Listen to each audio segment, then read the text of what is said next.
Hey guys, I owe you a vid, so I thought I'd do a quick update on where things are at in the studio. I've got boxes now, just like Blue Table Painting. Just looking here, we've got Mortarion, we've got Dante and Mephiston.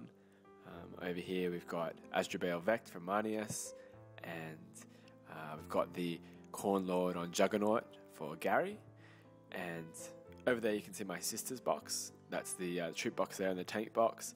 And behind is that Orc Giga Dread that I still haven't finished, of course. But those are the boxes there. So all those projects are on the go and everything's sorted, and all the bits have been chosen. And you'll be seeing some videos very soon, starting with the making of Mortarion and Asjarra Vect very soon. Over here what we've got is my submission for General Splatten's competition, the Halloween competition, and it's a Nurgly war, I guess, demon with antlers, and it's based off the Ultra Forge model with some pretty, well, I'd say medium modifications. The idea is that he's dressed up for trick or treat and he's wearing his costume, which is a Ultramarines Terminator armor costume made out of real Terminators. So he's got the Terminator face and chest there as his hat, his mask that he's not wearing at the moment, but he's cut out the eyes for his mask, and it's just held onto his head by, a rubber band, or in this case, the chains. And he's probably just knocked on the door and is bellowing for his trick or treat.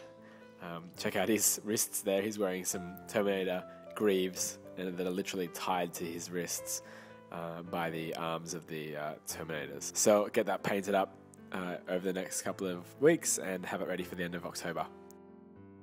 The other exciting thing for me is that this week I finished my first 5-woman squad of Sisters of Battle.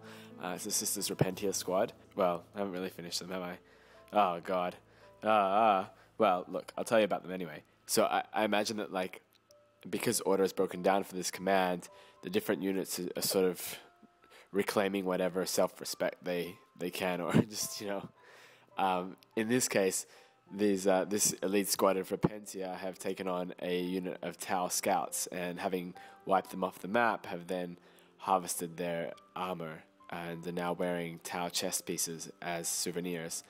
You'll see that the leader, who's got a captain's crest, also has bare arms and a much bigger sword, whereas the other 4 Repentia have smaller swords, but they also have Space Marine arms on their sword arm, and that's because they have been fighting their mortal enemy, who are the Ultramarines. So the models will be sort of like, all the bases will have bits of Ultramarine stuff on them, and the idea is that because the Ultramarines are the most righteous, they're the goody two-shoes, the mama's boys of the Imperium, they've been sent out to the wastes to look for this ragtag bunch of Sisters of Battle and bring them back from the brink. And it hasn't gone well so far. So the Sisters of Battle have been taking trophies left, right, and center. You'll see also that they've come up against some Kroot mercenaries. One of the sisters is wielding a Kroot head on a chain.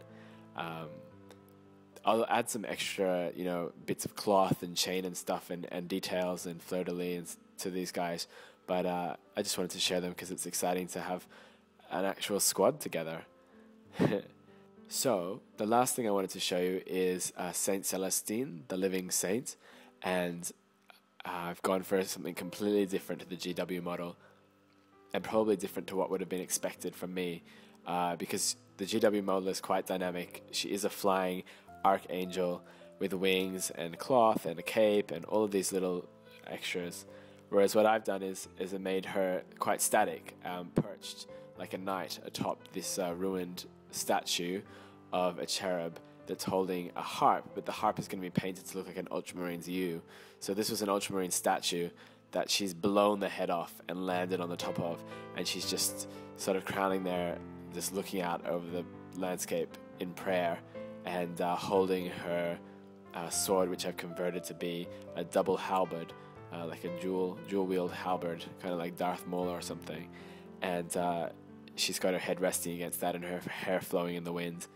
And you can see here, this is where the cape frame will be, and I'll be building the cape off this metal frame like I did with Logan, and holding Saint Celestine's cape in the GW model are two cherubs, two golden cherubs, and what I'm going to do is do a servo skull cherub and an eagle, a mechanical eagle, because she's also holding a dove in the GW model, whereas in mine it'll be the eagle that's holding part of her cape up with its third claw.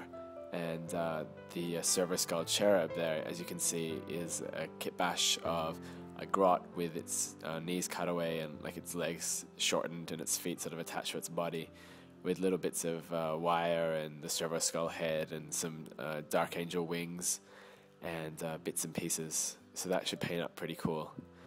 She's not wearing her helmet, she's got it placed by her leg, and it's one of those funky little puppet war heads that look like Iron Man, which I love. So she's quite a badass, and again I'll get her fleur-de-lis on there and the extras, but yeah, I think that turned out really well. I'm really happy about that model. So that's what I've got to show for this update. Next week we'll have a whole bunch of videos on Mortarion and on Asjarra Vect. So thanks very much for the support, and hope you guys have a great weekend.